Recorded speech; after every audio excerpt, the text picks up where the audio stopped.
Abnerdoodle, we should pay you as soon as we've got money to pay you with.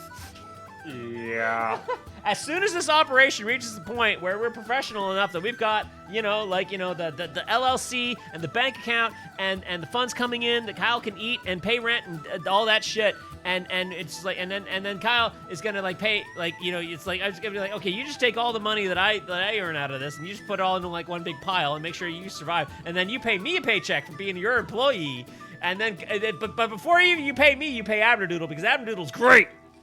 I also need to pay Fable, because Fable does a lot of shit for Fable me. does some fucking work.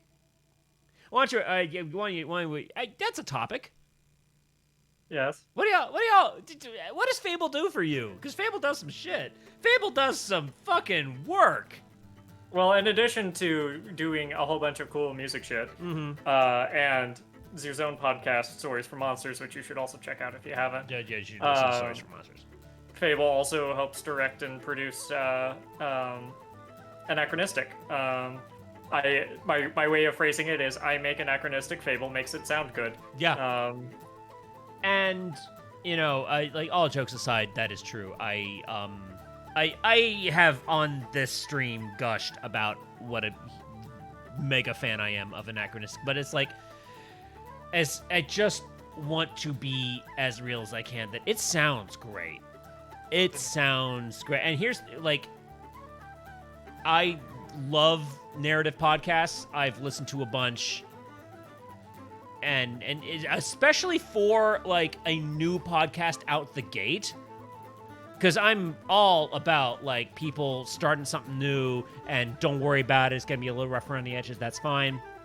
Like give it 5 episodes or so before they really get their way. Like Anachronistic hit the ground fucking running, and that is just testament to like the work you put into it being good, and the work that Fable put into making Stories for Monsters sound good, and then taking everything that Z worked on for Stories to Monsters and then applying that like because you weren't like you got the super benefit of starting on top of everything Fable had learned from making like Z's podcast, and then you started there, and it's like, wow, it's great.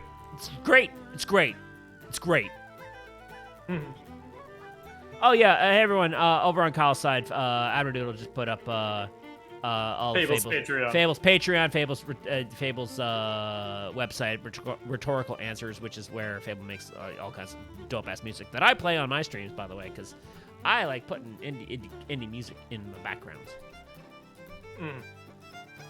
So yeah, Fable's great. I wonder, like, because here's the thing, this is kind of a weird sort of like behind the curtain bullshit right now, but like, yeah, I want to like talk big, cool, like love to all of my friends when we do this, and you and I would like this specifically to be a podcast. How do you do that in a way that's not dumb? Like how do you talk each other up in a way that's not complete bullshit? It's definitely something that I'm like. It's very akin to shilling in general. Like, I am trying to learn how to talk about my projects and tell people they should listen to my projects and talk about them without coming off as like overly shilly and also like coming off as genuine. I think and like polite.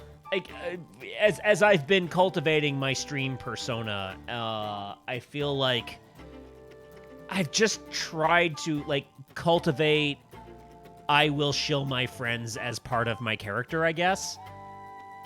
Like I was listening to the last couple of Tuesday nights, and there was a bit where I'm just like, okay, this is Kyle's thing, it's rad. This is Fable's thing, it's rad. This is Kimmy's thing, it's rad. And I was just like, like it was a threat. I just yelled, I will shill you all. And I actually grabbed a clip of it because I was really proud of that.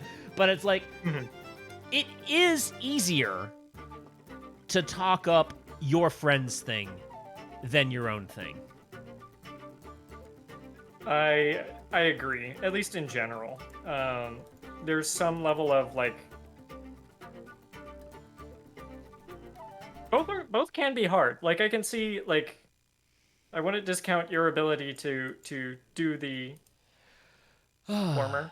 Talk about yourself can be done. I think it takes rehearsing. Like I definitely have like rehearsed like elevator pitches Yeah. for whatever. Like, oh, I'm working on Wild Azaleas. It's a fantasy love story with bounty hunters.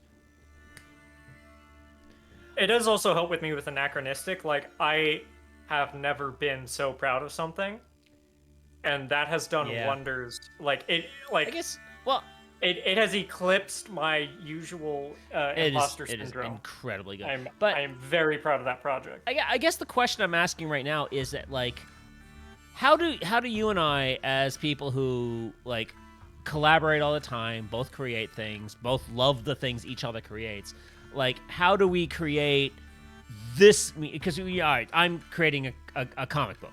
You're creating two web comics, a podcast, and a whole bunch of fucking stream material. How do we take this that we're doing, the piece of our creation right now, and not make it like blow steam up each other's ass theater, you know?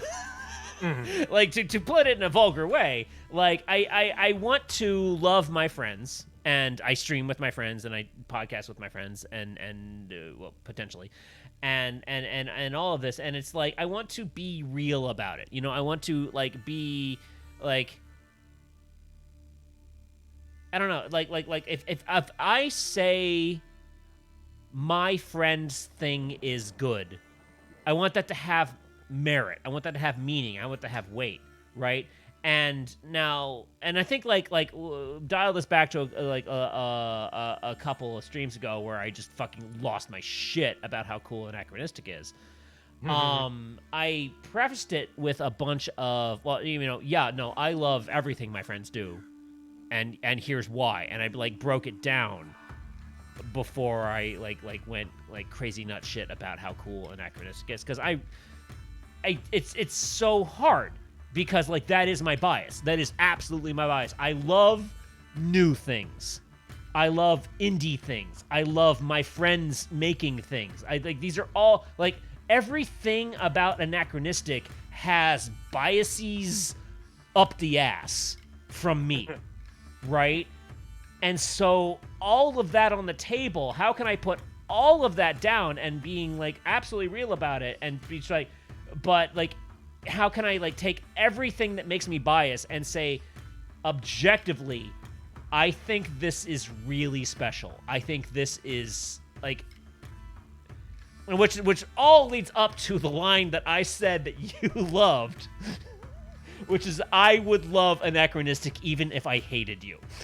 It's a very interesting compliment. Yeah, no. It's normally I'm the one giving interesting compliments. I know. And that's really like what I'm trying to get at, is that like how like what makes it good streaming, good podcasting, good audio content to have a couple of artists bullshitting about art in general and talking each other up and being, oh yeah, my friend's thing's cool. Oh yeah, my friend's thing is cool too. What makes that listenable, tolerable, believable, authentic, right? Any of those things. It's a conundrum, isn't it? Kind of is. Like, I will say, I don't think I've ever listened to a content creator hyping up one of their friends or like collaborators' things, and it's come off as cringy. I think that's the type of thing that we are hyper aware of because we are the ones doing it. I would like to believe that, but that is a thing that Kimmy, our friend Kimmy, has heard done badly, where she actually is remarkable at like finding out communities and media like this, where Abner Doodle's telling you to hydrate and stretch, and Shiny Zubas is telling you to stretch twice. What, Shiny? Oh, you've got double hydrate, double stretch, triple hydrate. Well, I need to go get more water now. Just drink a goddamn bottle of water, my friend. Can you cover for a sec while I refill my water?